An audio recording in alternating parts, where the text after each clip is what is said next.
안녕하세요. 한나TV 한나입니다. 오늘은 최근에 이슈가 됐었던 오늘 왜 이렇게 안 되지? 천천히.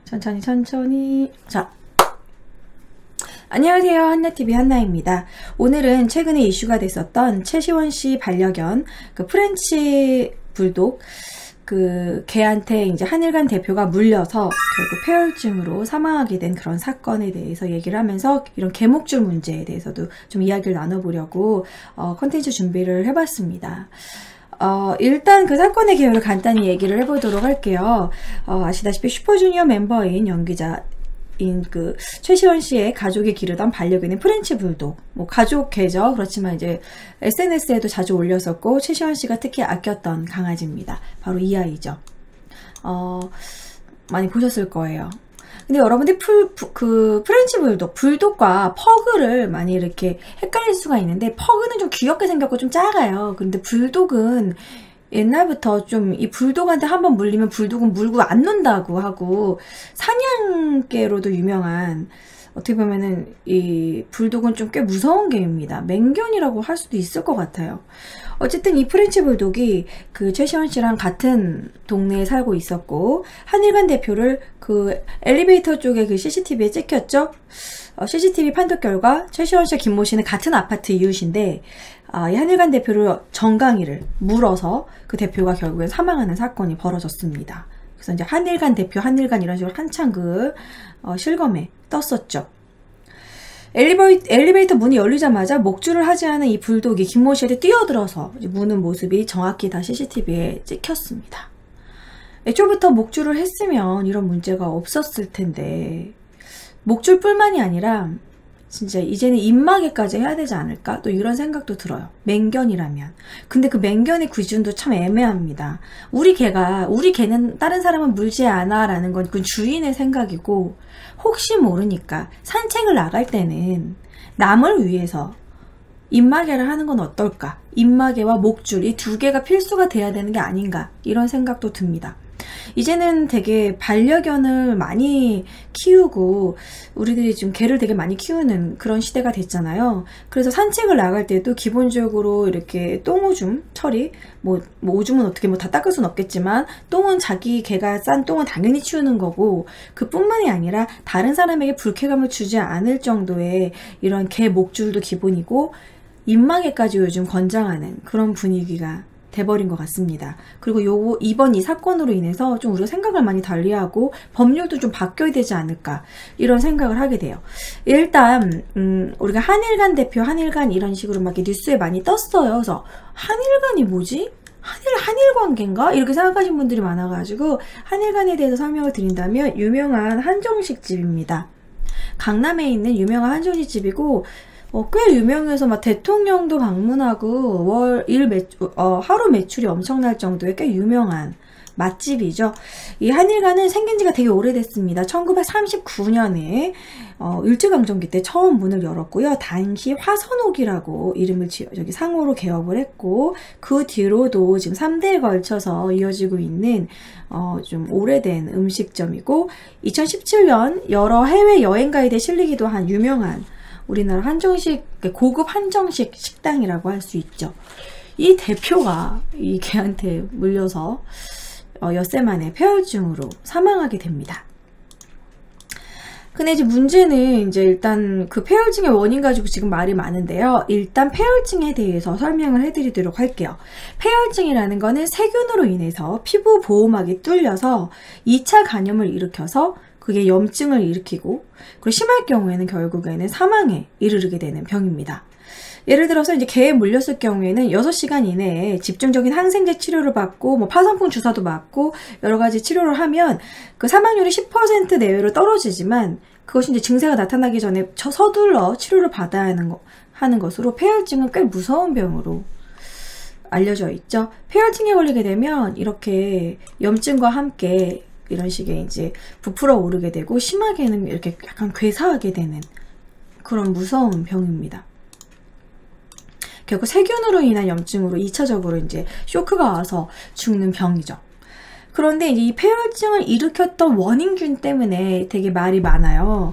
그것이 바로 폐혈증의 그 균이 바로 녹농균이기 때문입니다. 녹농균. 녹농균은 그 녹색이 말 그대로 이 균에 감염됐을 때 그 균의 색깔, 이 균의 색깔도 녹색이고 피부에 이렇게 드러나는 색깔도 초록색으로, 고름이라든지 뭐 그런 것들이 초록색으로 나타나기 때문에 녹농균이라고 합니다. 녹농균은 우리 생활에서 많이 발생하는 균이에요.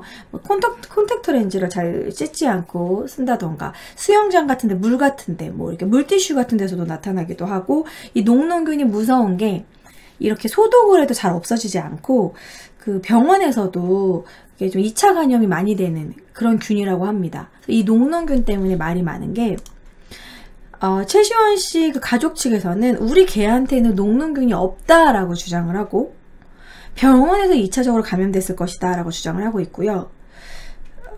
이 한일관 김 씨의 유족과 병원 측에서는 아니다, 병원에서 녹농균이 감염된 것이 아니다, 개로 인해서 감염된 것이다 라고 주장을 하고 있습니다. 일단 녹농균에 대해서 얘기를 해볼게요. 감염되면 녹색 고름이 생겨서 붙여진 녹농균은 상처 부위를 통해서 감염되고 온몸으로 퍼지면 폐혈증을 일으키는 균입니다. 무서운 균이죠. 녹농균은 다른 말로 슈도모나스 균이라고 해요. 그래서 지금 그 문제 때문에 각 지금 상황을 좀 말씀을 드리면, 일단 한일관 대표 53세 이 대표의 사망 원인을 가지고 지금 말이 많은데, 이렇게 그때 당시 물린 이빨 자국이라고 합니다. 다 소독한 상황에서도 이렇게 이빨 자국이 깊고요. 그리고 1차 물린 것이 아니라 여러 번 물렸다는 걸 알 수 있어요. 이빨 자국이 이렇게 여러 번 났다라는 거. 그리고 그 2, 3cm 정도로 꽤 깊게 정강이에 지금 상처가 있다라는 겁니다. 그래서 이제 이게 지금 서로 입장이 다르기 때문에 막 얘기가 많고, 아직, 그리고 이제 최시원 씨 가족 쪽에서도 지금 막 그것에 대한 막 자료를 막 제출하고 있는 상황인데, 일단 최 씨 측에서는 서울 강남구청에 김 씨를 문 개의 입에서, 이 프렌치 불독 입에서는 녹농균이 발견하지 않았다라는 이런 그 동물병원에 소견서를 제출했다고 해요. 그 녹농균에 감염이 되면 이 입에서도 좀 악취가 나고, 그 녹농균의 그런 초록색 고름 같은 게 개 입에서 발견이 되는데, 최 씨의 그 개는 관리도 잘 받고 있었고 녹농균이 발견하지 않았다라고 지금 동물병원에서 소견서를 내놓은 상태입니다. 그래서 지금 출처가 지금 논란이 되고 있어요.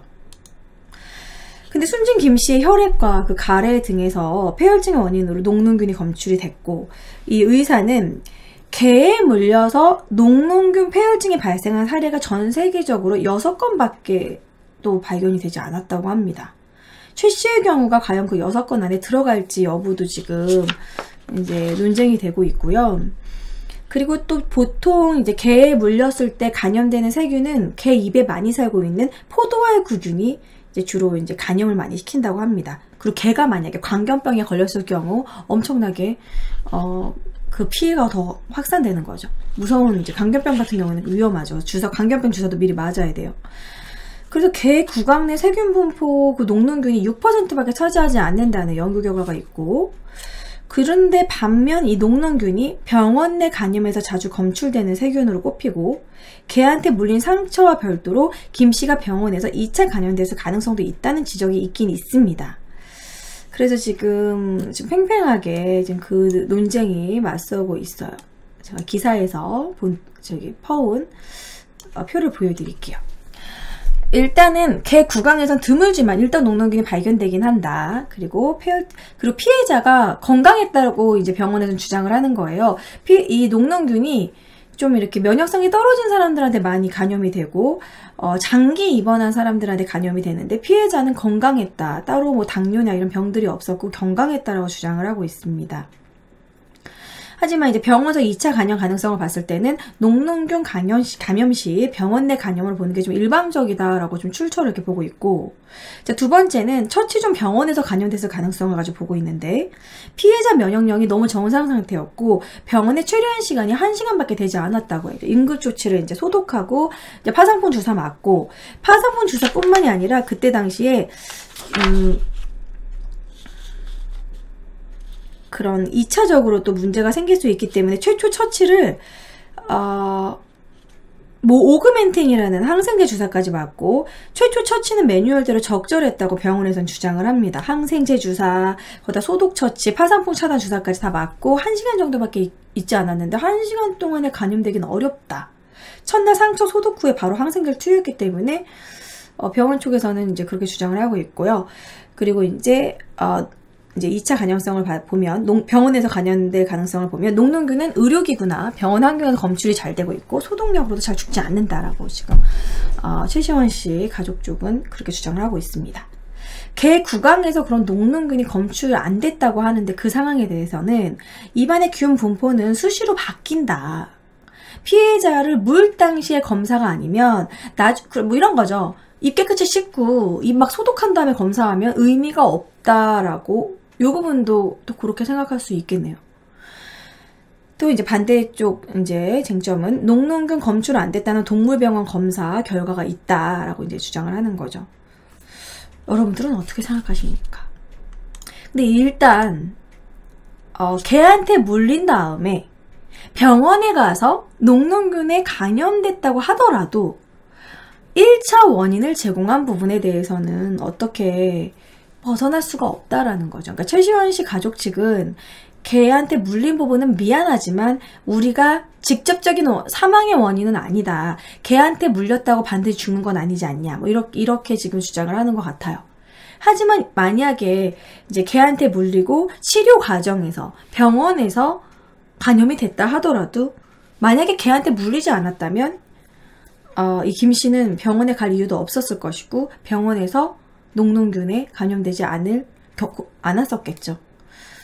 참 이런 문제 결국 이 녹농균이 도대체 어디서 왔느냐 막 이런 게 너무 말이 많고 지금 완벽하게 딱 해답을 찾을 수가 없는 이유는 시체를 부검할 수가 없는 상황입니다. 이미 화장됐기 때문이죠.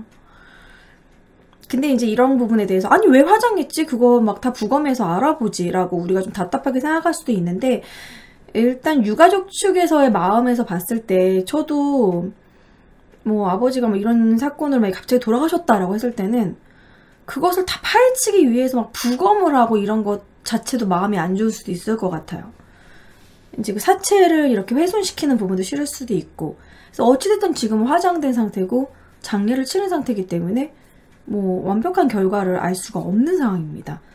그래서 지금 김씨 유가족 쪽 지금 주장과 최시원 씨 가족 측의 주장이 지금 맞물리는 과정에 병원도 지금 부인하고 있고 서로의 그런 죽음의 원인을 지금 서로 아니라고 주장하고 있는 서로 이제 남의 탓을 하고 있는 분위기죠. 근데 일단 그 김씨 유가족들과 최시원 씨 가족들과 지금 합의를 한 상황이기 때문에 뭐 일단은 이야기는 끝났다고 할 수 있습니다. 그래서 뭐 여러 가지 제가 이제 인터뷰로 부분을 찾아봤는데요. 일단 한림대의대 강남성심병원 간염내과 이재갑 교수는 폐혈증 시 혈액 응고인자가 결집 파괴되어 전신에 출혈과 혈전이 발생하는 현상으로 이제 사망에 이르게 됐는데 상처 부위에 근막염이 심하게 생기고 간염 확산 속도가 빠르면 드물지만 일주일 만에 폐혈증 쇼크에 빠질 수도 있다라고 주장을 하고 있습니다. 그러니까 개한테 물려서 폐혈증이 걸린 것이 맞다라고 주장하는 경우도 있고 병원 내 2차 간염 여부도 아예 아니다라고 할 수 없는 그런 분위기라는 거죠. 아직 확답을 내릴 수는 없는 분위기입니다. 이런 와중에 강남구청에서는 동물보호법을 어겼다는 이유로 개 주인인 최 씨 아버지 앞으로 과태료 5만 원을 부과했습니다. 어쨌든 한림관 대표 김 씨는 이 사건으로 인해서 결국 죽었는데 개한테 이제 목줄 안 했다는 부분에 대해서 과태료는 단 5만 원이라는 게 참 씁쓸하다라는 생각이 들어요.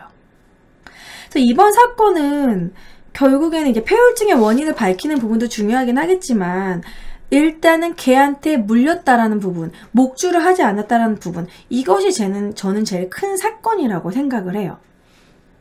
애초부터 물리지 않았다면 이런 사망사건까지 이렇게 확대되지 않지 않았을까? 그래서 지금 이제 이런 개 목줄에 대한 이야기를 좀 더 해보려고 합니다. 여러분들 길 가다가 개 목줄을 한 강아지도 많이 보셨겠지만 개 목줄 안 한 강아지들을 쉽게 우리가 볼 수가 있어요.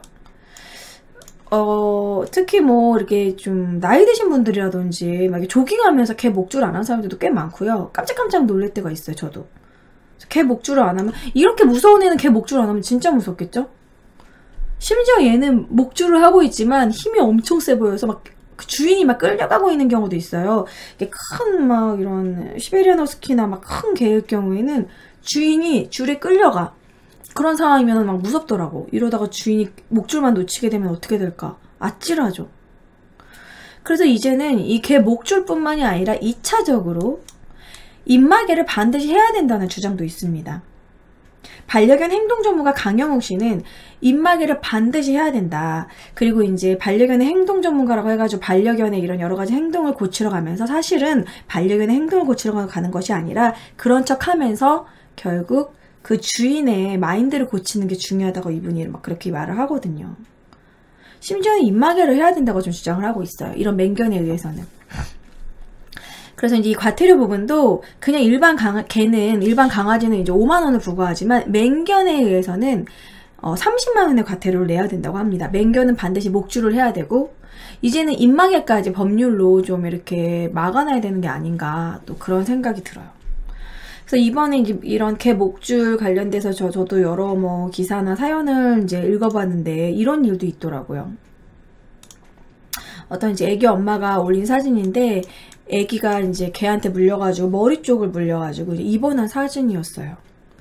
그래서 이제 일주일 정도 입원을 했고 그 아이한테는 엄청난 트라우마로 남았대요. 너무 속상해서 그 뒤로 개 목줄을 안 한 사람들한테 꼭 반드시 개 목줄을 하셔야 된다고 아이 흉터를 보여주면서 우리 애가 이렇게 물린 적이 있었고 위험하다 이렇게 얘기를 하는데 죄송하다고 이제 개 목줄을 하겠다고 하시는 분들도 있지만 우리 개는 안 물어요 이러면서 오히려 적반하장으로 화를 내는 사람도 있다라는 거예요.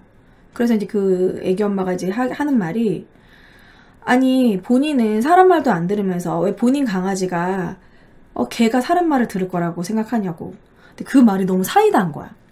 본인도 사람 말 안 들으면서 걔가 왜 사람 말 들을 거라 생각하냐고. 그 부분이 너무 통쾌했고 제발 진짜 개 목줄 안 하는 그런 몰지각한 행위는 좀 안 했으면 좋겠어. 이번 사건으로 적어도 본인 강아지는 본인이 귀엽고 우리한테 그러니까 주인 입장에서 너무 귀엽고 무한 신뢰감이 있잖아요. 하지만 그 개가 그날 기분에 따라서 우리 강아지는 안 문다는 그런 아니라는 생각에서 좀 벗어나야 된다는 생각이 들어요. 저도 이제 길 가다가 이제 좀 귀여운 강아지긴 한데 그래도 걔가 막 정신없이 와가지고 나한테 오면 좋아서 그래요 막 하지만 나는 놀래요. 왜 이래 이렇게 무서우니까.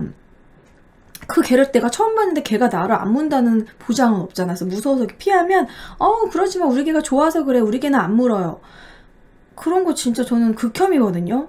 목줄을 하셔야 돼요. 목줄은 기본적으로 목줄을 한다는 거는 어느 정도 남한테 피해를 안 준다는 매너인 건데 목줄 안 하고 이렇게 다니는 건 진짜 정말 아니라고 생각합니다. 그래서 앞으로 이번 사건으로 정말 일단 이렇게 폐혈증으로 돌아가신 김 씨는 정말 안타깝지만 이번 사건으로 인해서 많은 분들이 이 큰 사건으로 또 연예인의 반려견이었기 때문에 이슈가 됐잖아요. 목줄을 생활화하는 그리고 이제 입마개도 좀 어느 정도 이제 맹견 어느 정도 이렇게 사냥견이라던가 그런 위협성이 있는 그런 맹견한테는 입마개도 좀 해야 되지 않을까. 우리의 입 답답해요. 우리 개는 안 물어요. 이런 생각으로 왜 우리의 기를 죽여 이런 식으로 반려견 생각을 할 것이 아니라 개보단 사람 우선 아니겠습니까? 입마개도 좀 해야 되지 않을까 좀 이런 생각이 들어요. 그래서 이번에는 너무 안타까운 사건이었고 그리고 이번에 알아보니까 개한테 아이들이 물린 사건이 정말 많더라고요. 어떤 사건은 SNS에서 꽤 유명했던 사건인데 아이 얼굴에 엄청나게 큰 흉터를 남긴 개한테 물린 사건이 있었어요.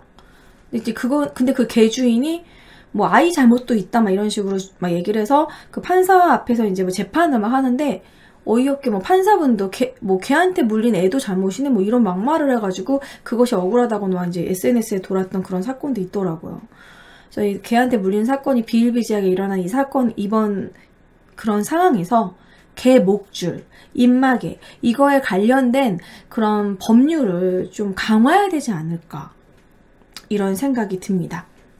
근데 이런 한일관 대표와 관련된 이런 폐혈증으로 인해서 사망하게 된 사건, 그 개가 또 최시원 씨의 개였다라는 이번 큰 사건에 대해서 이야기를 나눠봤고요. 이번 사건이 진짜 뭐 누구의 탓이냐 뭐 요 부분은 사실 뭐 확정을 지을 수가 없겠죠. 이미 어쨌든 한일관 대표 김 씨는 사망한 상황이기 때문에. 그래서 이번 사건으로 인해서 좀 법률이 변화되고, 그리고 이제 반려견을 키우는 견주 입장에서도 이제 남에게 매너를 지키고 이제 본인의 개를 키우는 것에 대한 좀 책임을 좀 지었으면 좋겠어요. 기본적으로 요즘에 산책시킬 때는 개똥은 치우더라고요. 안 치우는 사람들도 물론 있어요. 개똥 치우는 것도 기본이고, 목줄을 하는 것도 기본이고, 본인 개가 뭐 임신을 해서 요즘에 좀 싸나워졌다던가, 본인 개가 약간 사냥견이라던가 남을 위협할 수 있는, 이렇게 한 번 물면은 무서운 위험한 이런 프렌치 불독이라던가, 그러면 입마개도 해야 되지 않을까. 그런 것을 사람들이 자연스럽게 알아서 하면 참 좋겠지만 법률을 만들지 않고 과태료를 부과하지 않으면 또 안 하잖아요. 그러니까 법률도 개정해야 되지 않을까, 이런 생각이 듭니다. 자, 우리 개는 안 물어요, 이런 식이 아니라 생각은 좀 버려야 되는 사건이 아닌가 싶습니다. 어쨌든 끝으로 한일관 대표 김 씨의 명복을 빌고요. 예, 안타까운 상황이고 이번 사건으로 정말 좀 큰 변화가 있었으면 하는 생각이 듭니다.